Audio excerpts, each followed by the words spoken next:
The Trump administration has deported 8 migrants, men hailing from places like Cuba, to South Sudan without any due process. We hear your cries echo through the night as we continue implementing our mass deportations. We love to violate human rights, hoping to find some fun new recipes for degradation. Old Donnie's got a lot to say, trying to distract us from both Epstein and his Kenko. You still talking about Jeffrey Epstein? If you aren't white, you cannot stay. Sorry, boys, this plane is here for you.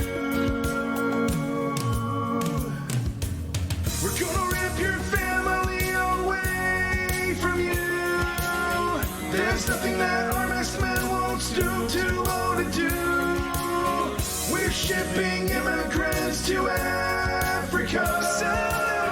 We're shipping immigrants to Africa. We're shipping immigrants to Africa. I bet your Tio likes the food in South Sudan. Ooh. And we should note, South Sudan is not exactly a safe place to be right now.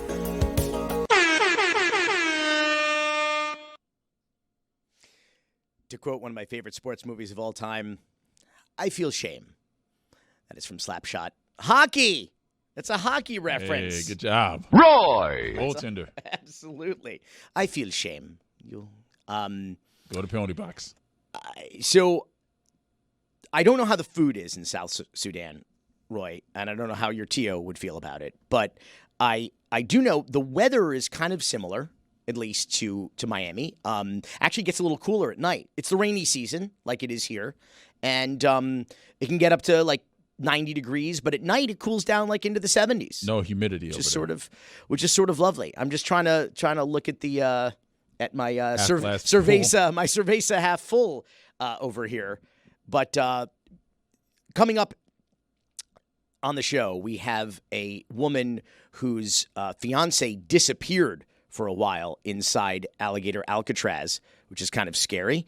And we also talk with a soccer, I can't believe I'm going to say this, with a soccer influencer. A what? A soccer real football influencer about the FIFA fiasco that is playing out right here in South Florida. Whether it's immigration related or it's sports welfare related, because the Dade County is suffering from over $400 million budget deficit. They're slashing programs left and right, but giving $46 million to FIFA for World Cup. Oh, that's great. Yes. Our priorities are in order. I can never get those carts in Man, time. you need to be on that page, man. Sports! That's right. I was sorry, dude. But first, Roy would like to apologize to everyone for stealing that Miami Heat memorabilia from the FTX Arena across the street from the studio here. I thought it was free. How much did you make off that shit, Roy? About $0. I love that story. It is such a hashtag because Miami story. And I love that it broke right here from this where else is it gonna break? Very room. It's so amazing. And the fact that they're, obviously it's got to be an inside job, and there might be some law enforcement involved in this alleged conspiracy. And of course, the FBI is investigating it, and probably by now, since they jacked that shit right from the storage room at what's it called now? FTX Arena? What is it? The Kaseya Center. Sure. And sure. Whatever that, I don't know what that is. What is pro player? I don't know. They sports manufacturing, like sports jackets and whatnot. Okay. And what was the other? There was another weird company that it was Landshark. No, Landshark. I know what Landshark is. That's a Jimmy Buffett beer. Right. Sun Life. Yeah. What the hell is Sun Life? It's a bank. It's a bank? It's a Canadian bank, actually. It's or a was. Canadian bank. What? Well, it got deported, I'm guessing. Yeah.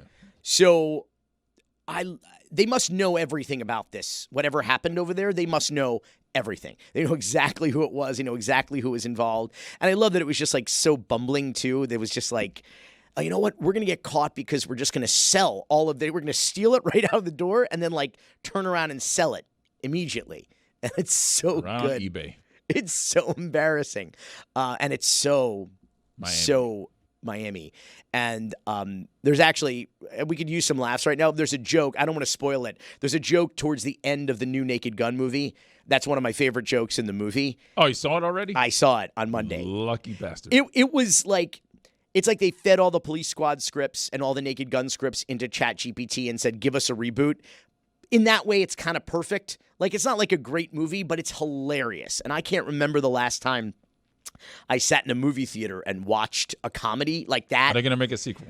I hope so, because Liam Neeson is so... I mean, Liam Neeson doing the Leslie Nielsen deadpan. Like, you saw him on, like, Life is Short. Yeah. And in Ted 2. Like, Liam Neeson doing deadpan comedy, I could watch that for Him saying that I have hours. AIDS is funny. I'd like saying to it to Warwick Davis. I'd like to work on my improvisational comedy. I would. I have a particular set of skills. I'm always making lists. It's why Steven Spielberg cast me in Schindler. I mean, so good. Cast me in Schindler's List as Oscar Schindler. But there's a sports arena in the third act of Naked Gun. This doesn't spoil anything. And the name of the arena still has me giggling. Like, so it's not crypto. Days later. It's in that. It's very much inspired by that in FTX Arena. So it is kind of a tip of the yarmulke to Miami.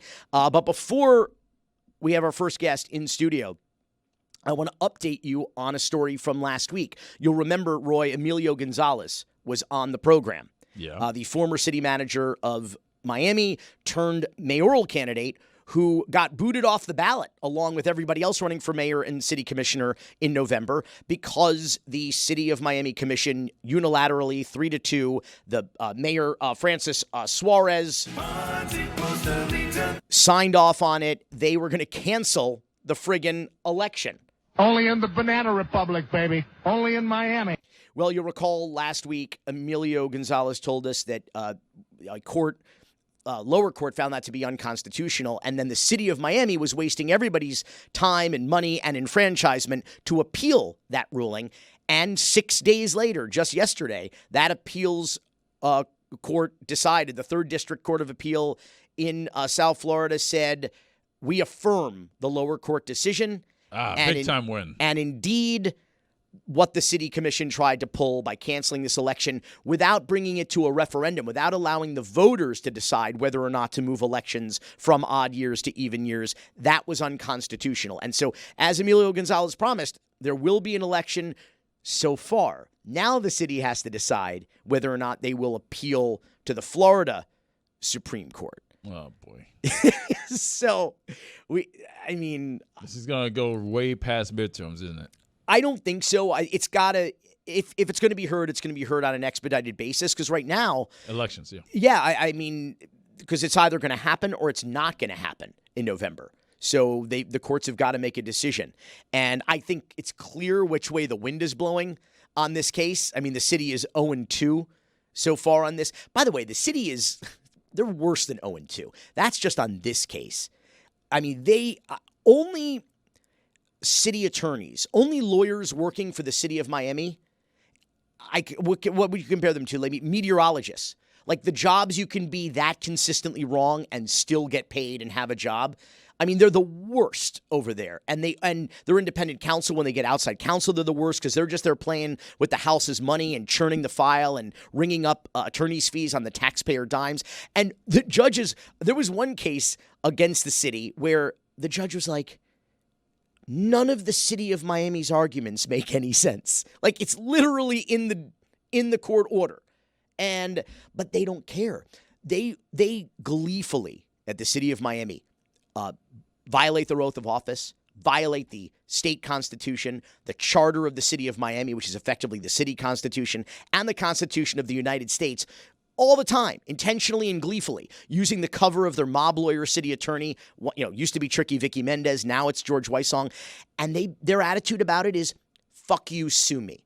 And of course, most people don't have the wherewithal or the means or the finances to fight City Hall. And so they almost always win. But now that more people have been challenging the city, we've been discovering the emperor has no clothes. And that is really the story of Miami. The emperor has no clothes. And as the appeals court said in this Emilio Gonzalez versus the city of Miami case, this defies logic.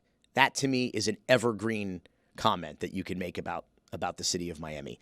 It simply defies logic. Sonia Bichara is originally from Cuba. Her fiancé of 26 years, Rafael Collado, has been in Alligator Alcatraz since the beginning of July, so nearly a month now. And for a while, it was a little bit scary because Sonia, during a press conference, he called you and you put him on speaker live to talk to the cameras to describe the conditions inside Alligator Alcatraz. And then he disappeared for a while. You thought maybe it was retaliation for him speaking out. What happened? It was. He never called me again. That was on Tuesday when we had the press conference, and I never heard from him again until Friday evening. And they told me that he told me that they had taken him to a room. He thought it was like maybe a couple of hours, but it must have been days because they don't have a way to finding out what time is it or what the time is or what day it is or nothing like that. And he told me that they had him handcuffed, his legs and his hands. And then they got him out of there. And that's when he called me on Friday evening. Had you heard from him daily up until then? Or? Yes, I did. I would hear from him like 2-3 times a day. In the morning, maybe in lunch, maybe in, within 3 times a day. So I knew he was okay. Were you scared? I was very scared, very paranoid. I couldn't sleep. He's a big man. And I pictured him like fighting not with 1 or 2 men. With a couple of them, 3 or 4 would jump on him because he's a big man. He is. What happened that he is in there? I understand he did some time a while back, and how long has he been out of prison? 10 years. He got into some trouble, which I don't want to get into it, but he did get some trouble. He spent some time in prison, but he did his time. He came out for good behavior, and it's been 9-10 years. He hasn't gotten he doesn't even have a driving ticket. And he was working. He was doing everything by the book. And does he have to check in with immigration? How does that work? He would have to check in every year. And it just happened to be that I used to go with him all the time. So it just happened to be that on Monday the 7th, July the 7th, I went with him. We went in at 7 in the morning, and about 12:30, we were in the Miramar place, and I went in there, and I asked him, I said, my fiancé went in there it's been like 3-4 hours, and they told me to get back into my car. And I got a little nippy, and I told him, well, can you please tell me, what happened to my family member? And they said, he'll call you. But then I turned around because there was a glass window, and I saw him when they were handcuffing him and taking off his shirt and checking his body. And that was the last time you saw him in person? Yes. So have you not been able to visit him inside Alligator Alcatraz? No, they don't let anybody go in there. They don't. You can't visit them. You can't go into. As a matter of fact, you can only go into the main street, and that's it.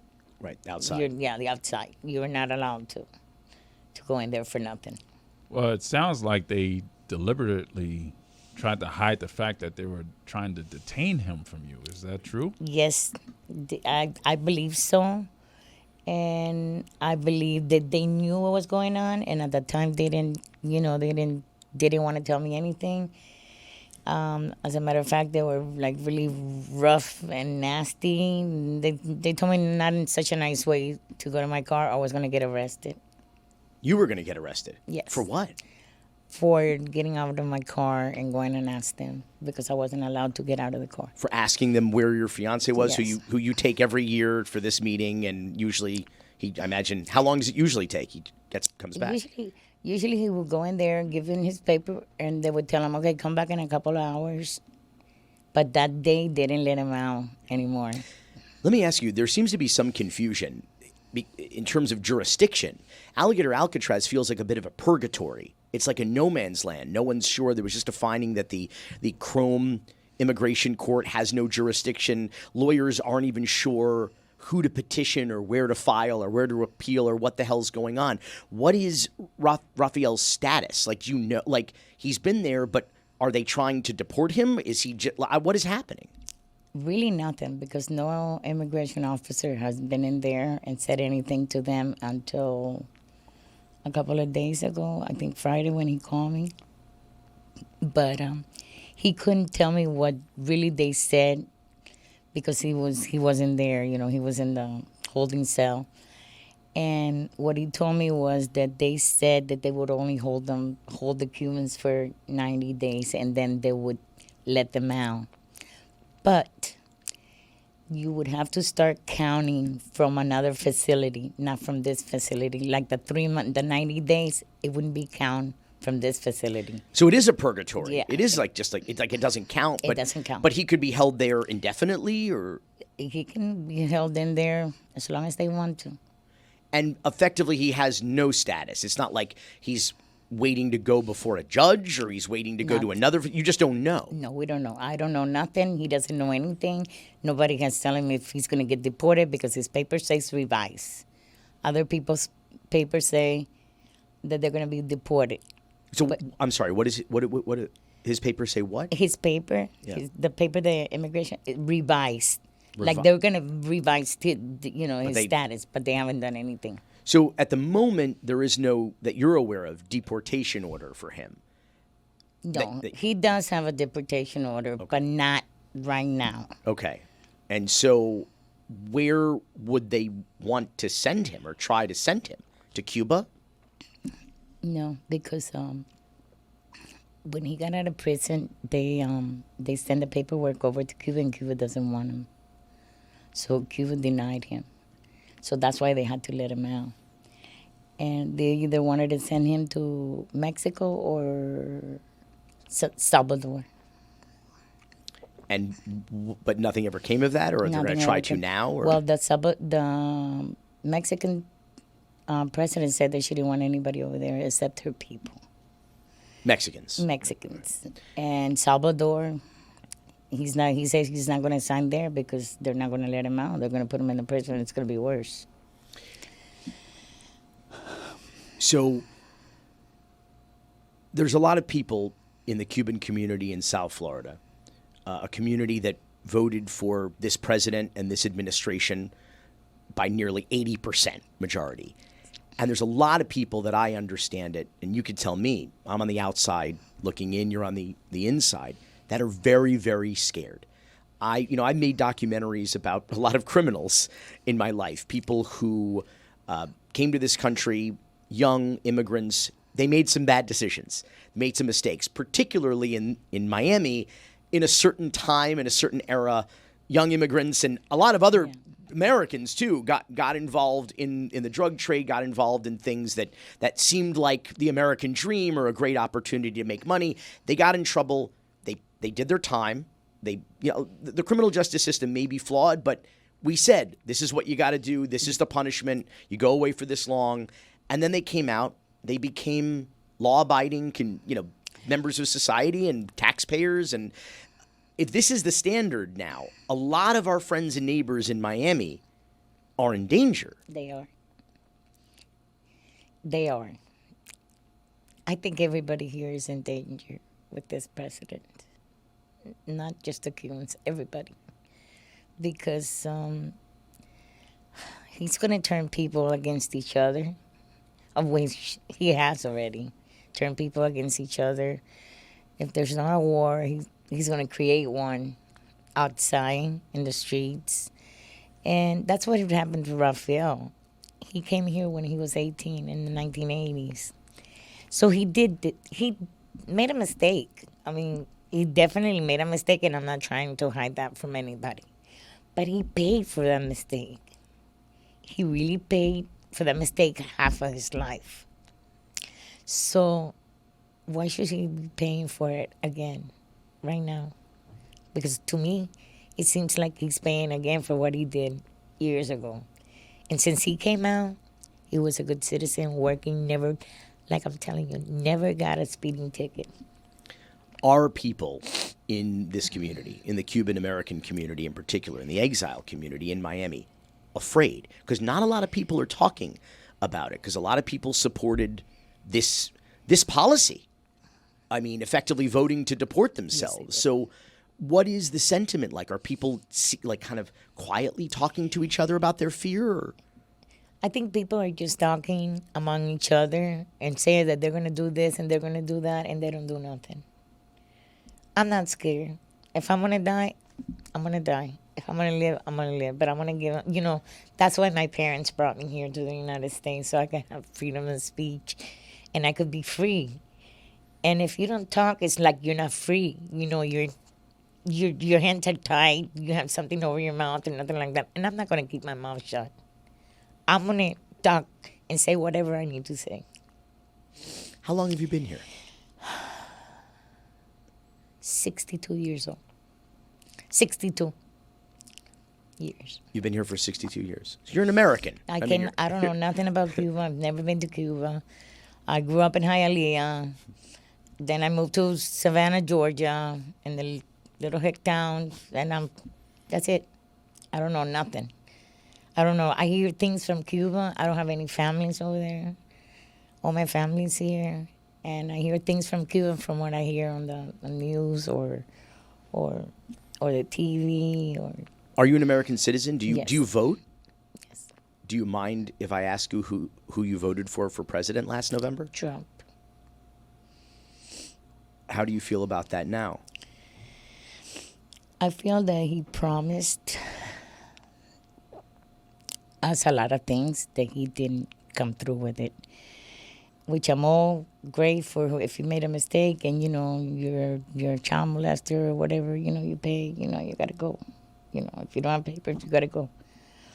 But this is a country for second chances. And as long as you prove to the world and to yourself that you're doing good, why should honestly, I'm ashamed of him. But did you not see this coming? If there was something he was honest about and forthcoming about, was that, yeah, he was right? going to... Did you not think Raphael would be in danger? Not really, because he thought, he really started talking about illegals that were committing crimes. So, in my eyes, Raphael wasn't, he wasn't illegal because he came to the United States in a good way. So to me, in my mind, in my heart, he wasn't. My mistake. Well, at least you admit it, that it was a mistake. Because clearly this is what you voted for, because this is what he said he would do, and this is what is happening. And, and that makes me no less sorry that it's happening to you or to anybody else that it's happening to, regardless of who they voted for. But how do other people in the community feel? Other people in the Cuban American community who voted for this, do they say what you say? Do they say, I made a mistake? Because it takes a lot to say that. There's some of them that do. I live in a 56 and over apartment building, and there's a lot of people there, and they all voted for Trump because they did.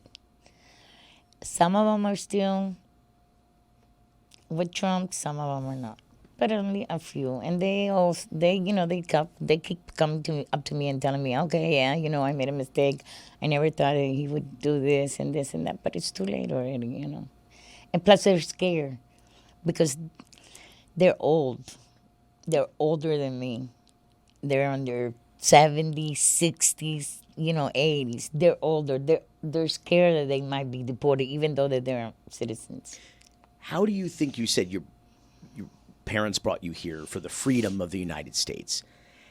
How does this compare to what you understand of Cuba and what your parents fled in Cuba? And what do some of your your friends and, in the building say, "What is this reminiscent? Does this remind them of Cuba?" Yes, it does. It does remind them of Cuba, and they said that this is going to turn out to be a Cuban, that he's like a Fidel Castro. Sonia Bichara, good luck to you, and good luck to your fiancé, Rafael. Thank you so much. I really appreciate you and every one of you. This budget year brings extraordinary challenges. Miami-Dade County's mayor is looking for hundreds of millions of dollars in savings as her team crafts the budget for next fiscal year. Daniela Levine Cava unveiled her proposed budget today. The general fund, the cost of operating the county, is $3.4 billion.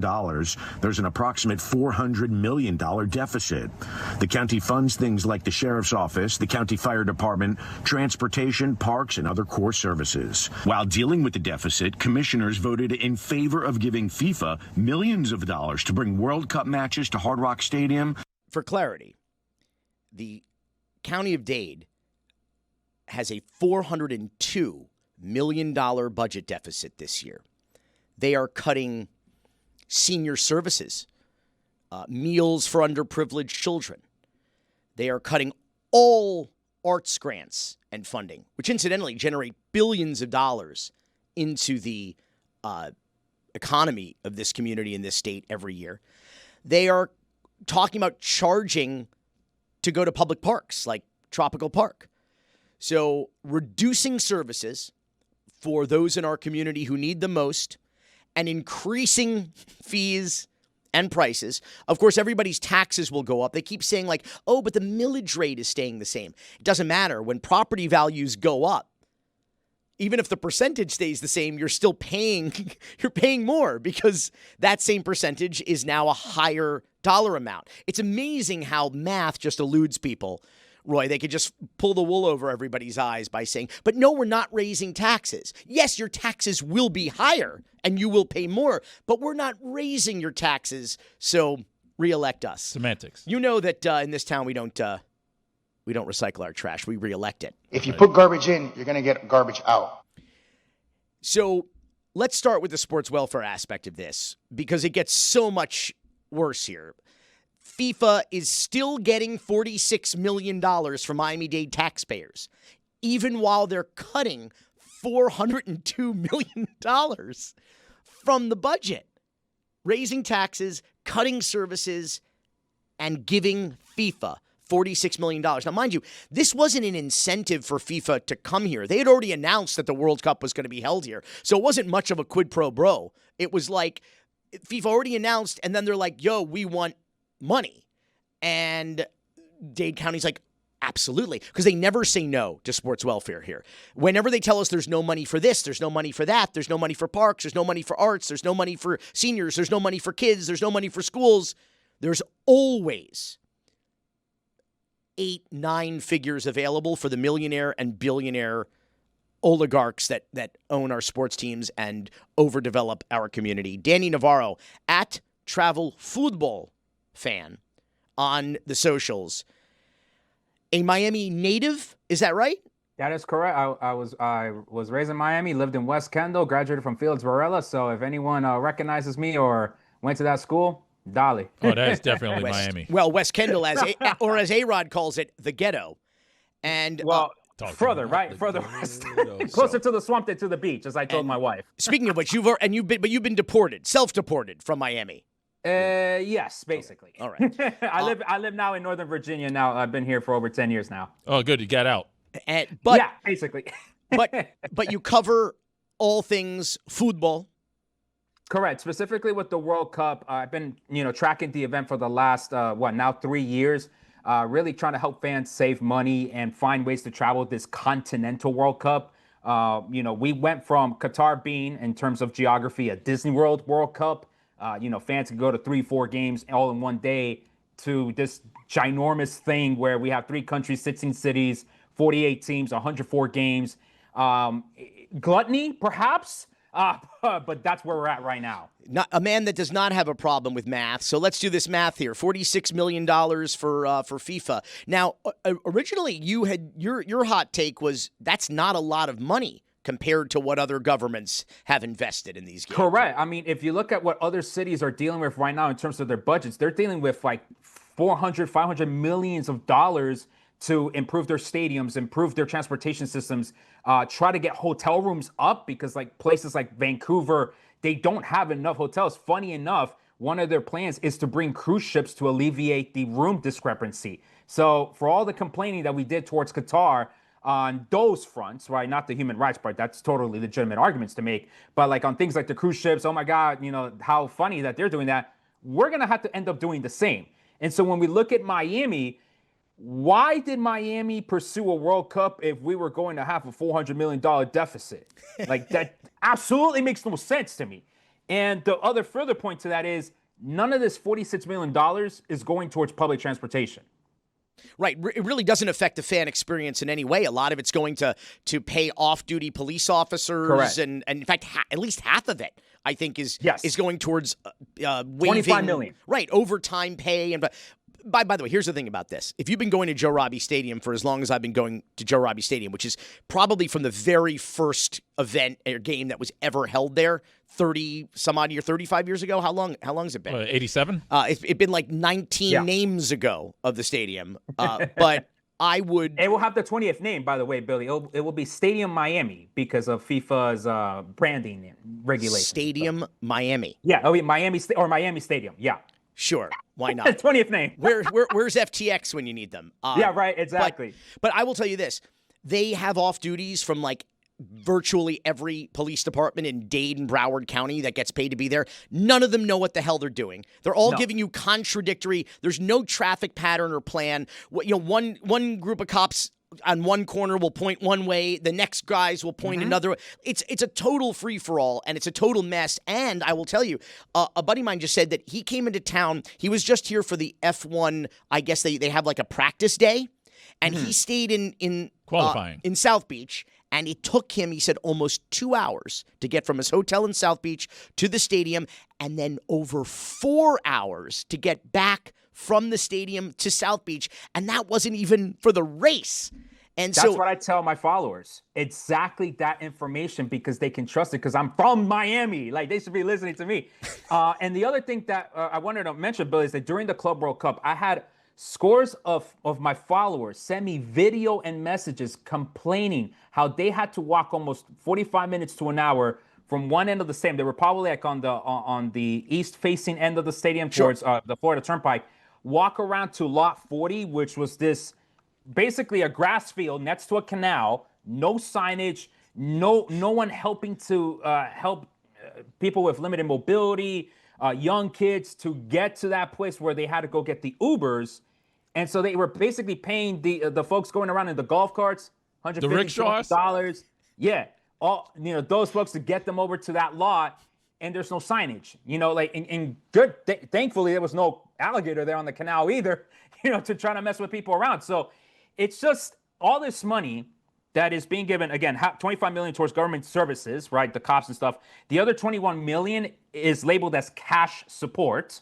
So we don't know exactly what support that is. They just go to FIFA office in Coral Gables with suitcases of cash. They just pillowcases full of cash. That's it. I mean, just as eloquently demonstrated in in Scarface and whatnot, and countless other videos and movies of Miami. But the point is that none of this money is going towards public transportation. Fans do not know how to get to Hard Rock Stadium except by Uber or by car. And if FIFA implements these perimeters of security, which is really necessary considering, unfortunately, how things went down during the 2024 Copa America final, then where are fans going to park and how are fans going to get there? It is going to be a nightmare. Cities like Kansas City have already said, they've already bought, like, I believe, 200, 300 buses to transfer fans from downtown KC to Arrowhead. Miami has not announced any of those plans. And if anything, of course they're not going to announce anything. They're at $400 million shortfall, and 46 is going towards non-public transportation services for fans. I love it. And no one who lives here knows how to get to or from that that venue efficiently either. I'm trying to tell people how, but yes, like you said, it's almost impossible. And I hope you're right about the security perimeters. I mean, they don't call them hockey riots. I mean, in hockey, all the fighting is on the ice. We keep it on the ice, guys, for the most part. But like they call them soccer riots for a reason. Like and as you said, Copa America, man, did we fuck that one up. And you've been covering a lot of really interesting shit. Obviously, there's now one county commissioner who voted for the FIFA subsidies who's now saying, oh, it's a moral imperative that we revoke them and funnel that money towards our people in need in Dade County.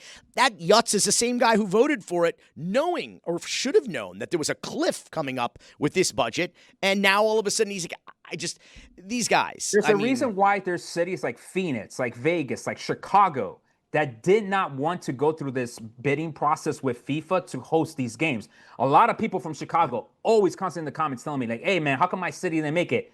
I kind of point to Miami. You can't afford it. You can't afford it. I hate to do that because I'm from Miami. I want Miami to be a showcase, for soccer, for, a global city. I'm very proud of where I come from. But it's things like this it really makes it embarrassing to represent the 305. FIFA Fafo, bro. Oh, my goodness. Let's take a look at some of these other stories you've been covering because this is Florida problems, man. So first and foremost, we've got, the headline around the world is Trump policies could wreck World Cup and Olympics. So we're inviting people from all over the world to participate, both as spectators and as athletes.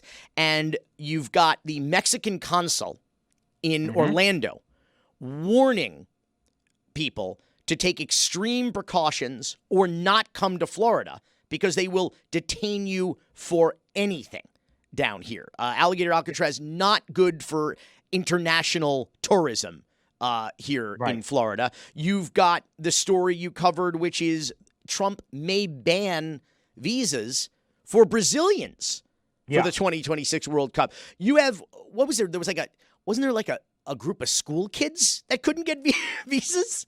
The Venezuelan Little League baseball team couldn't get visas in. And so I guess we're trying to rig it for the U.S. to win not only the Little League World Series, but this is clearly the way that we're going to have USA in the World Cup final. I mean, this is I know a lot of folks want to, compare the times that we're in the United States right now to, 1930s Germany, and rightfully so. There's many comparisons. But I have offered another one to a lot of my followers, 1978 Argentina. They also had the World Cup in 78, and they were launching the Guerra Sucia against their own people. And in many ways, the way that we are treating immigrants and international tourists to the United States is like a Guerra Sucia. In the way that we're trying to disappear them in this Alligator Alcatraz concentration camp, and the way that we're treating them just as they're coming in, right? Countless stories, right? There was a Welsh person that tried to come to the Pacific Northwest, got detained for 2 weeks. Another Canadian resident, Germans.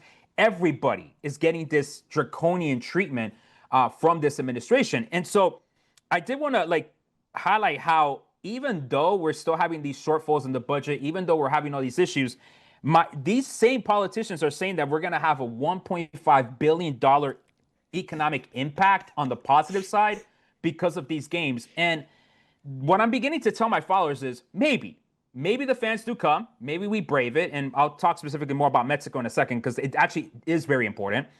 But there's this almost kind of like football determinism, right? That just because it's a World Cup, the people will come. The money will be spent.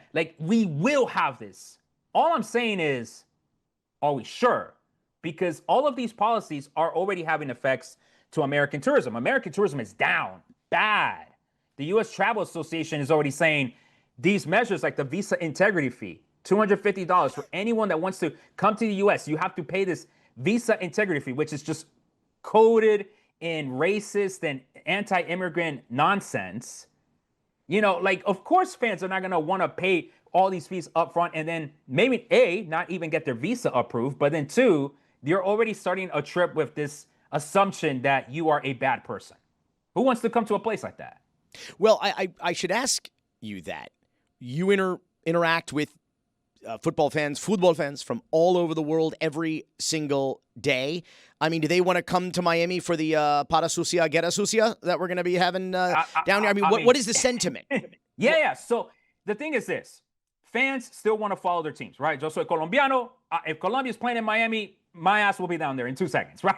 It's without it because I want to cheer for Colombia. This is not me supporting the U.S. World Cup. It's me cheering for Colombia. And I think a lot of fans have that similar sentiment. For the Mexico, the consulate gentleman that said, this warning about don't even travel to Florida, it's almost impossible in the sense that if Mexico has a great run in the World Cup, if they finish first in their group, they win their 2 games in the knockout stage in Azteca, their quarterfinal match will be in Miami.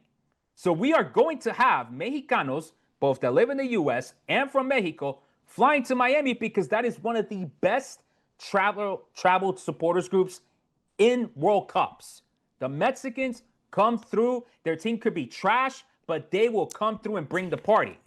Pero Danny, you've got 2 things. First of all, this is next year. It's going to get a lot worse here before it gets better. Yeah. We've got a Mexican DACA recipient, a dreamer that got thrown into Alligator Alcatraz. So this idea that it's for the worst of the worst and it's only people with deportation orders, that is an outright lie. You hear the stories, the horror stories from journalists and just tourists who are coming to the United States, basically, I mean, you could argue being tortured by border agents at international airports. They're being pulled out for secondary security. They have to give up their electronic devices and allow them to sort through them, give them passwords, let them download their data and shit. And some of them are getting put directly from, you could have flown in first class, wind up in customs, wind up in secondary screening, wind up in fucking jail, okay, for days, and then turned around and sent back home just for making the mistake of coming to vacation in Florida. I mean, are people going to really risk that? So far, a lot of people will. And that's, again, a bit of that football determinism from the fan side. Football delusion. I mean, look, I'll be honest, it is. And sometimes when I do talk to people, and it does get into this sorts of arguments of like, look, all I'm trying to do is, if you're going to come to the U.S. portion of the World Cup, and I think this is a very good reminder, there's Mexico, there's Canada. Go support those efforts in those 2 countries then, right? For one. But then if you're going to come to the United States, I'm going to tell you the real damn truth. If you might be mad because you support Trump or because you support right-wing governments in Latin America, that's not really my concern. And oh, well, so sad. I'm telling you the truth of what is happening and understand all of the precautions that you're going to have to take as fans coming to the United States and visiting the United States. And even for us within the United States, we also have to take the same very damn precautions. Of course. Right? So, especially if you have a Hispanic last name or if you're going to speak Spanish in public, like you're in danger. And I think a lot of people don't really understand the politics within Miami, and maybe they do now, or maybe because I'm in this position to be able to speak about politics because I've worked in politics. That's been my career, working in democracy issues here in the United States, being from the community itself. I can speak with a level of respect and knowledge that not a lot of people in the soccer content creating space can. And so the fact is, I'm just trying to tell people, hey, this is what's happening. You might think it's fake news, or you might not think it might not happen to you. But if it does happen to you, I will still try to advocate for you to a point. Like I told you, this is what could happen. Or at least you could say, I told you so. And it proves 2 sort of adages of mine, one of which is, of course, fan is not synonymous with logic and reason. It is short for fanatic. And so I understand the passion and I appreciate it. I just say, buena suerte. The other thing I want to say is, I've heard you say this, is that, people say, Billy, why are you so political? I'm like, I've always been political. My documentaries have always been political because in many ways, everything is politics. But what is particularly everything is politics is sports, and international sports in particular, because everything's coming into play. And I think you said it best on one of your posts at Travel Football Fan. You said, I'm not the one bringing politics into this. When you see news stories about visas being, certain countries being banned, it's like, it's not me who's politicizing this. I'm just talking about and reacting to what's happening. Exactly. Infantino opened up the New York FIFA office at Trump Tower. Like, don't come to me, tell me I'm the one mentioning it. He literally moved in to Trump Tower. So it's just, that is the evidence, Exhibit A. And if you still refuse to accept that is the reality of the world of sports today, I mean, that's on you. That's no longer on me. Danny Navarro at Travel Football Fan on everything, on IG, on the TikTok machine. Thank you so much for being here. I know this wasn't the show you were hoping to be invited on when Meadowlark came a-calling. But I mean, look, I'll take it. You know, I'm from Miami. You know, as a native listening to this show for decades now, I mean, I feel like I achieved a life moment here. I was on the Dan Le Batard Show, but yeah, maybe because Miami might have been. I guess we're talking about politics and soccer still. Congratulations. Yes, it's Thank a rite you. of passage. Yeah, it's like a quinceañera or a bar mitzvah. Yeah. Absolutely. Danny Navarro, thanks so much for being here. Please come back. Thank you.